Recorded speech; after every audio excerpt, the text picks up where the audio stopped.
This is CaneSport's Inside the Lines with Gary Ferman, publisher of CaneSport.com, the top authority of Miami Hurricanes football. Gary, good to talk to you again.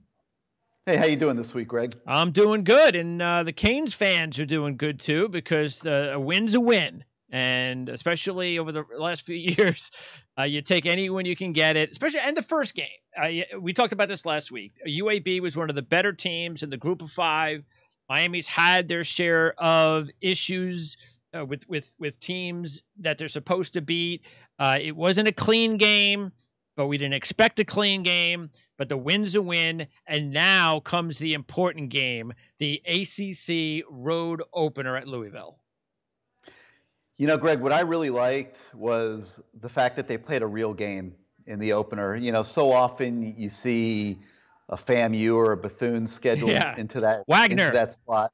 Wagner, yeah. and I've never felt that a football program gets a whole heck of a lot out of those games. I mean, it's kind of like a dress rehearsal, but to me, if the coaches are good, you can get that done on the practice field. And what I really liked about this game was that UAB was a representative team. They could walk and chew gum. And I thought they tested Miami a little bit in certain areas, and they certainly made them respond in the third quarter when they pulled to within a field goal. And Miami did respond, and they responded in a big-time way. And I think that's going to help them on the road this weekend at Louisville, which is a tougher opponent and a team that figures to challenge them a little bit more. But at least they've been through it, and they know that if they're in a tough spot, that they can take it to another level. And if you haven't done it before, it's a total unknown. And so I really liked the game. I thought it was great that they brought a representative opponent into Hard Rock Stadium. I thought De'Aaron King was able to get his feet wet in a big-time way as the quarterback. Oh, what a difference! I mean, if this was last year, and I'm not going to bash Perry because it's another year, and maybe Perry could have been better, but I think they might lose this game if King isn't. They might have lost the game. Yeah, it was very similar to their game last year against Central Michigan, which they almost did lose. Yeah. And so King was great. They established 3 running backs. By the way, how's Harris?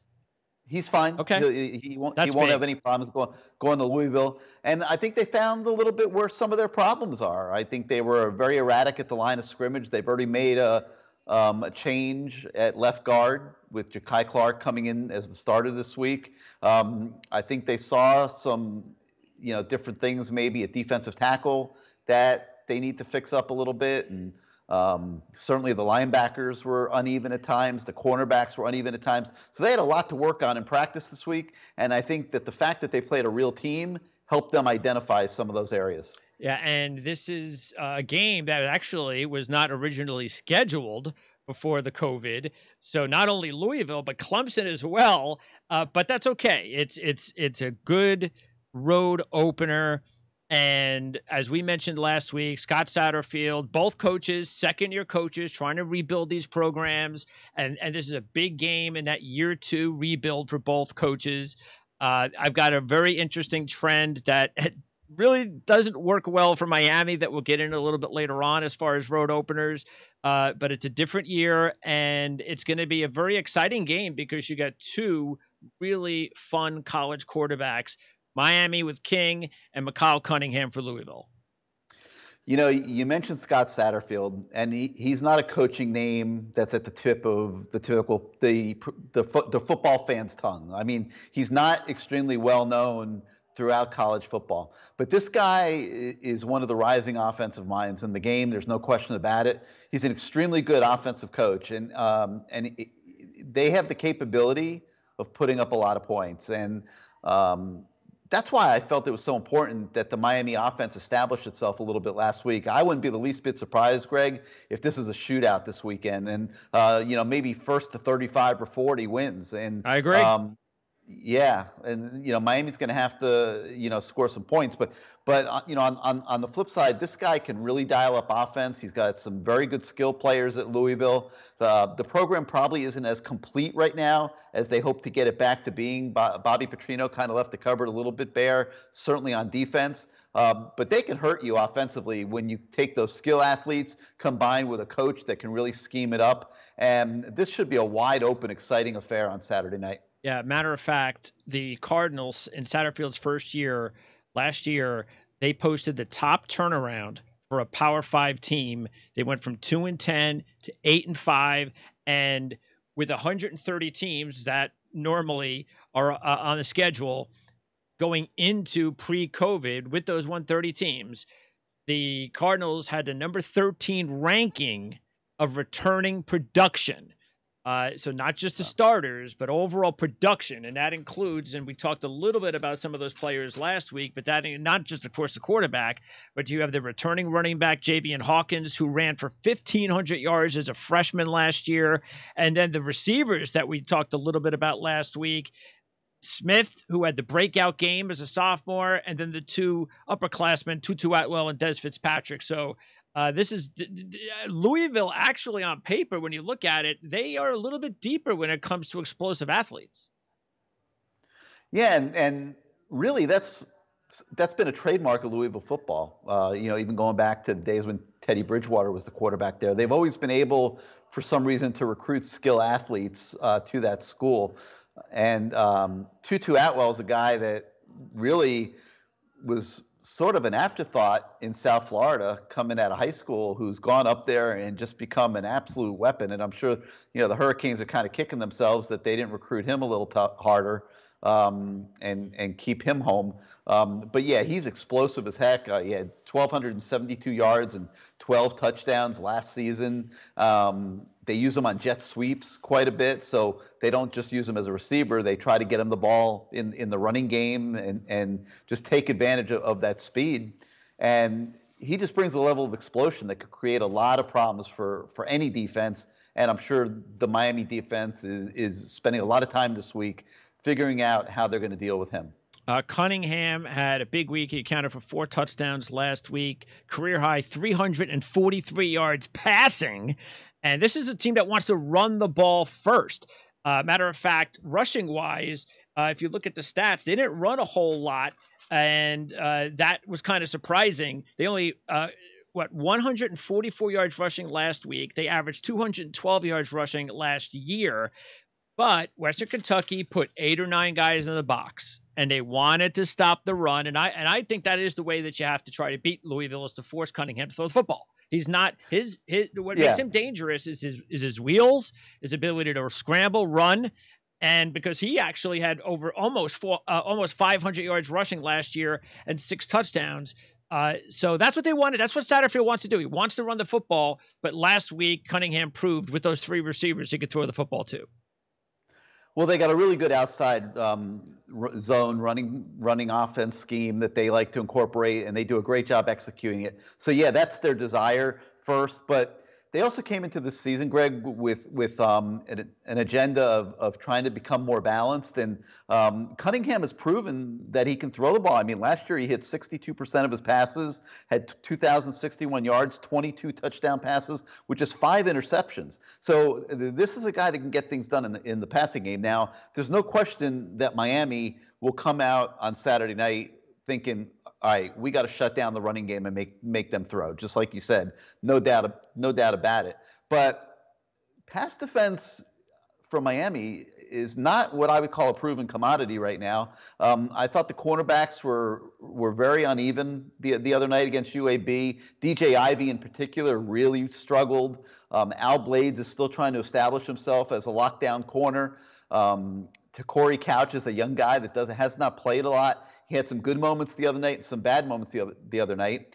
And then this week, their 4th cornerback, Christian Williams, decided he was fed up and didn't want to wait to try to compete for a starting job, and he left the team altogether. So they've really got 3 cornerbacks that have been on the field, essentially, and they're going to be forced to cover a lot of mileage on Saturday night, defending that offense. And that's going to be an area to watch for Miami. Can their cornerbacks hold up under the pressure? And do they have the endurance and the conditioning at this point to hold up over 4 quarters? And interesting, too, that out of the 4 scoring drives for Louisville last week, 4 of those drives in total averaged actually 85 or more yards. So Louisville didn't have one of these lucky games offensively where special teams or defense fed them good field position.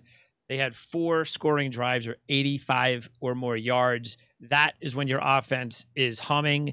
And the passing game definitely had a lot to do with it. And the offensive line, because the offensive line lost both starting tackles last year, both seniors gone, both players gone. Mekhi Becton, of course, gone to the New York Jets. So that meant that they have to start 2 new offensive tackles. Now they're okay in the inside at guard and at center. Everybody's back there, but they had to start a redshirt freshman at right tackle, Renato Brown, who they're very high on. Obviously, you would think so as a redshirt freshman getting the start. And Adonis Boone is the left tackle, getting his first opportunity to take over with Tyler Haycraft and Becton gone. So, and the grading as far as Louisville's offensive line, very good last week. So this was an issue for Louisville last year, a big issue. And it's only been 1 year. It's only been 1 game, 1 opponent, no Becton, but so far so good for Louisville. Now it's up to Miami. One of the things that really impressed me was their ability to hit big plays, Greg. They had passes of 70, 63, and 48 yards in that game last week. And I know some people are going to be inclined to say, that's Western Kentucky. I think Western Kentucky is a comparable opponent to UAB. I agree. In a yeah, sense. Sure. They're a representative team that Louisville played, and they really dominated them other than some horrendous special teams plays. Oh, yeah, it's terrible. That made the game closer than it needed to be. But, they had a 487 to 248 total yardage advantage, largely because of the big plays that they were able to hit. And Miami's going to have to avoid the big plays. I know they're going to want to shut down the run. I know they're spending a lot of time on Green Tree practice field this week, working on that zone running game that Louisville will bring to the table on Saturday night. But they need to also avoid the big plays, certainly on the road, that create so much momentum for the home team. And last week, Louisville's defense also did a really good job, allowing just 248 total yards. A lot of it came in the fourth quarter after the game was over. They had a transfer from Maryland, a quarterback, more of a runner, though definitely not a king, De'Ara King. But Louisville last year led the ACC, and this is a bad led the ACC. Yeah, they were bad. In 31 touchdown passes allowed.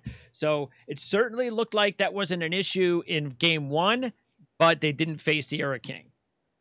Well, and they gave up 6 of those touchdown passes to Jaron Williams of Miami when they came down the Hard Rock Stadium, and didn't win that. Obviously, lost that game. But they didn't feel they played very well in Miami last year, and they're looking to do better this time.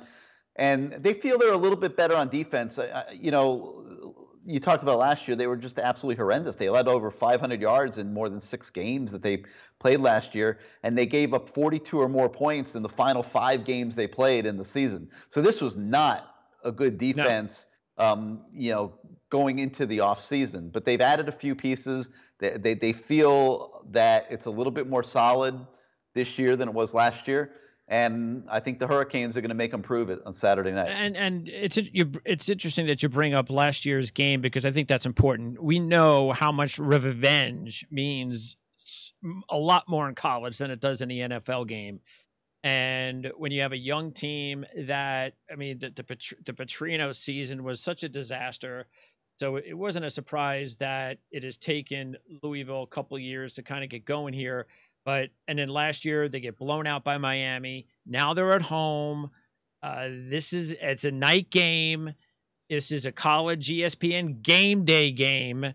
Not that the fans are going to be able to show up for game day very much. I have no idea how it is. Actually, Kentucky's not bad, so I don't know. Maybe they'll allow a certain amount of fans, a little bit more than what we saw last week at Wake. But still, that just shows you the importance of the game. Greg, this is so big for Miami. I mean, let's be honest. I mean, this is a program trying to get respect back, a program that's, needs to be able to recruit outside of South Florida. I mean, it was exciting this offseason, commitment after commitment after commitment from South Florida. But the reality is that you can't take all 20, 25 recruits every year from Dade and Broward County. You need to be able to go outside the area. You need to be a player on the national stage if you want to be the kind of program Miami wants to be.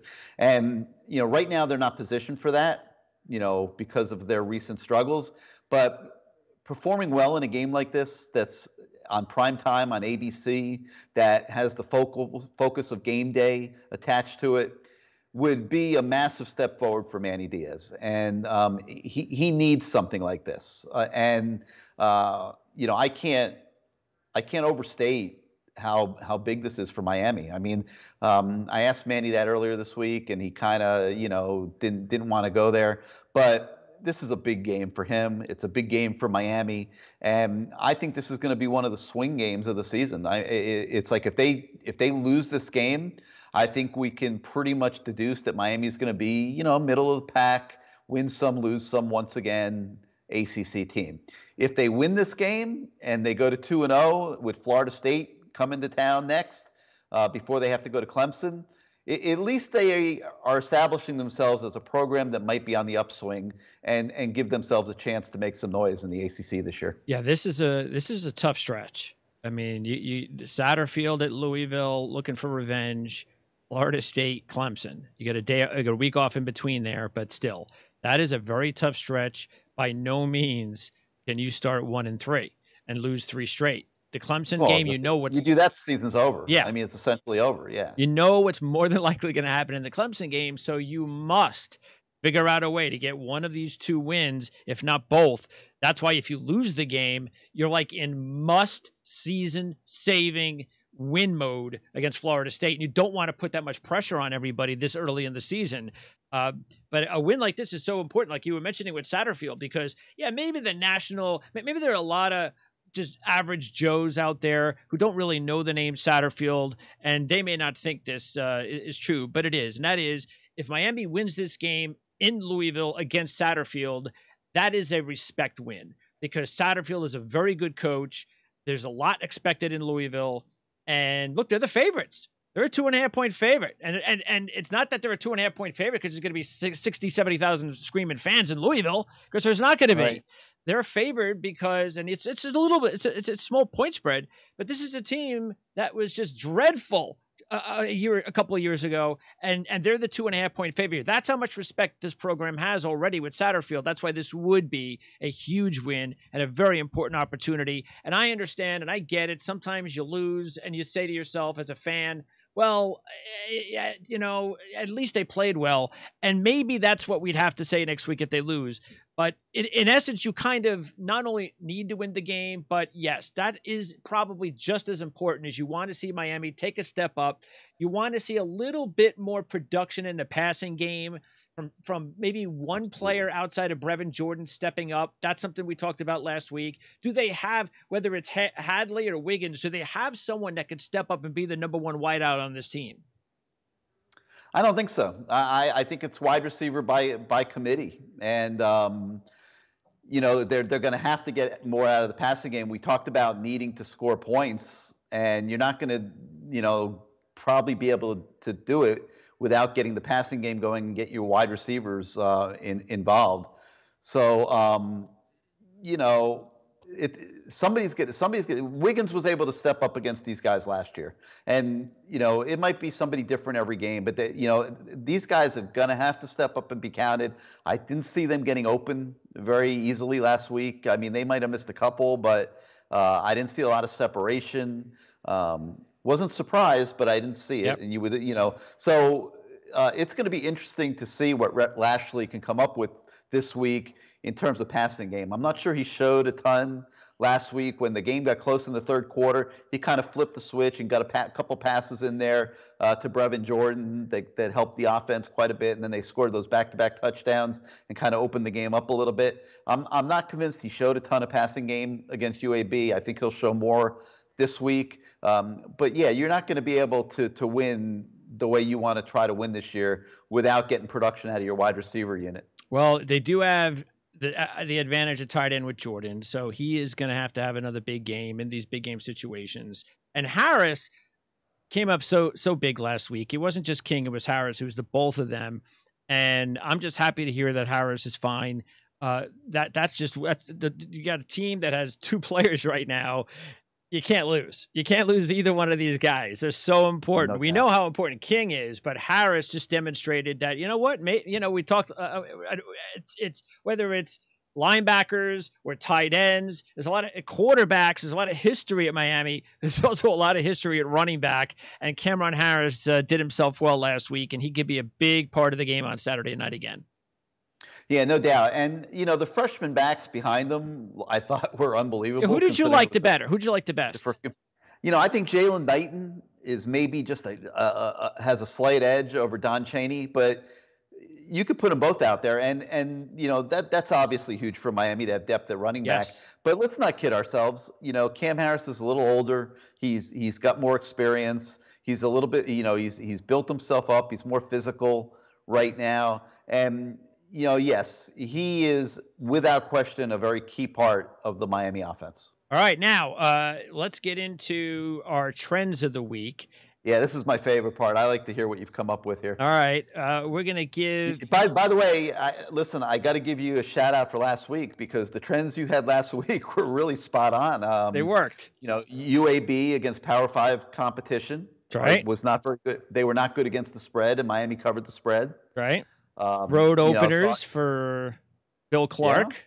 Again, didn't work out there, and I also think there was some positivity there from Miami as well. Unfortunately, I don't have a lot of positive trends for you this week on Miami side. This is a Louisville Trend week where we have two key trends, both going up against Miami, but one of them is important for Miami. At sooner or later, if they're going to be a good program again, they have to switch these trends around, and that is Miami is just 2-8 straight up.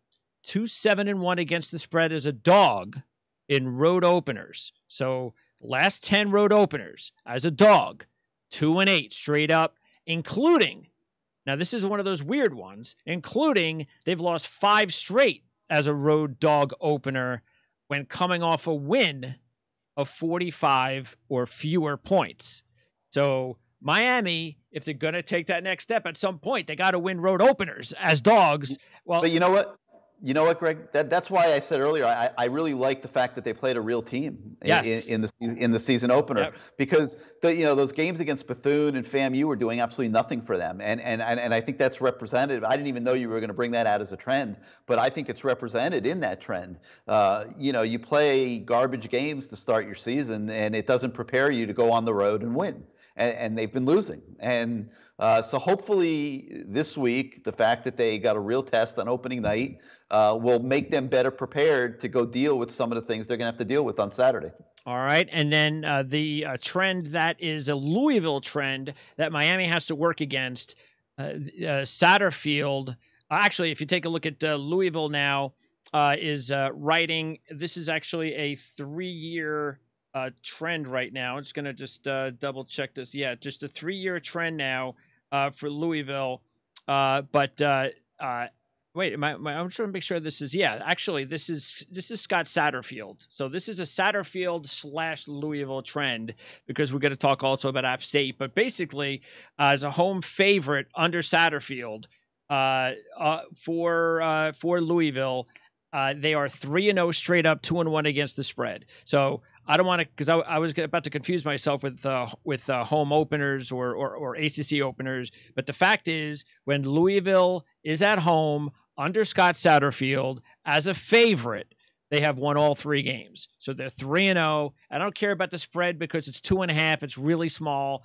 But the fact is you've got a couple of trends working against Miami that with Satterfield in a very small sample size, they've won all 3 as a home favorite, whereas Miami's trying to buck the trend of just going 2-8 straight up as a dog in road openers.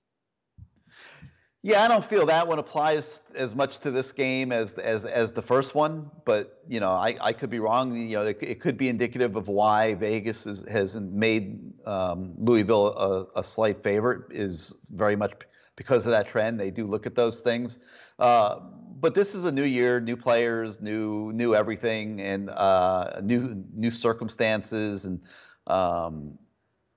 obviously, whenever you're home, you have an edge. But I'm not sure that trend is something that people need to be too overly concerned with. I would not be. Okay, now I'm going to give you the best trend of the week. I saved it for last. The best trend of the week for Miami that I can't wait for this that one. Works in their favor. Okay, and and this is really a Manny Diaz trend as far as I'm concerned, because he was only there for 1 year. This is year 2. The last year under Manny Diaz, the Hurricanes were a road dog 3 times. They covered all 3. Really? Yep. All right. Well, that bodes well for them this weekend. Although, and here are the games. Okay. They were a 4.5-point dog at Pitt last year. They won that game. Yes. They were a 3-point dog at Florida State last year. They won that game. And the only game that they didn't win was actually a game that was not even considered a road game. It was a neutral game away from home, opening game against Florida. They were a 7-point dog. They didn't win the game, but they covered. So you could say away from home, 3-0 against the spread, and they've won both games as outright road dogs away from home. So Manny Diaz has proven that when he's a dog on the road, his teams can go out and get the victory. And they're going to need that kind of performance this week. That's an interesting stat that you came up with. And, in thinking about it, really, the bad losses last year were really home games. Late, when you look at the and that's Georgia a psychological thing that happens Tech. to coaches, to a program, and that might be that's something you got to keep taking advantage of. Obviously, as the more good that is, because this is certainly one of those games that you want to see that trend continue. Yeah, they'll be ready to play. There's no doubt in my mind that they're going to go up to Louisville emotionally into the game and ready to play. The question is going to be, can they hold up against Louisville's offense? And how big of a shootout is it going to get turned into? And if it turns into a major shootout, can Miami's offense get enough out of the passing game to stay with Louisville? I mean, to me, the game is that simple. Yeah, it's going to be one of those games you get the feeling that, especially that we talked about Louisville special teams was so bad last week. It's real. And by the way, their kicker is a new kicker. He's a young kid. He didn't attempt a field goal last week. So we don't know if he's got the moxie to make a kick yet. So that's maybe something where Miami has another advantage. Special teams could be a big advantage for Miami. And that's the kind of thing that you look for in these types of games. The special teams edge, key turnovers, key penalties. Who's going to make the big play in the fourth quarter? Yeah, no doubt. Huge edge from Miami in the kicking department and the punting department. Coverage teams and things like that, I don't think we really know yet. That'll be to be determined. But that is an area where Miami clearly is going to go into the game looking to find some hidden yards and capitalize on what they're going to feel is an advantage on special teams, without question. All right, Gary. So Florida State, boy, it's coming up already. Florida State. Yeah, but we gotta get through this one first, Greg. we got time to worry about Florida State. That's next week's show.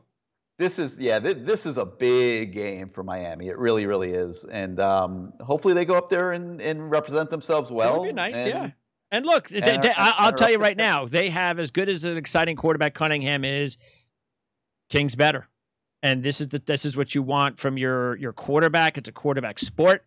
You want your quarterback now a game under his belt to go into that environment. And look, he wanted to be here. He loved the history. Well, to be a part of that history, this is what it's about. Go on the road in a game you can win and get it done. Well, he's got to prove he's better, Greg. I mean, you just said he's better by default, but he's got to prove he's better. Cunningham has been very effective at Louisville, and this is the Eric King's second game at Miami. He's going to have to be able to do it in the passing game as well as running around, in my opinion. All right. So again, as Gary said, next week is Florida State, and then we'll wrap up this game and talk about all the key stats and key plays and so forth. And hopefully it'll be a Miami win again. And then it's on to Florida State. So, Gary, appreciate it as always. We'll talk to you next week. Talk to you next week. We'll see how it goes. Absolutely. Take care, Gary. Bye-bye.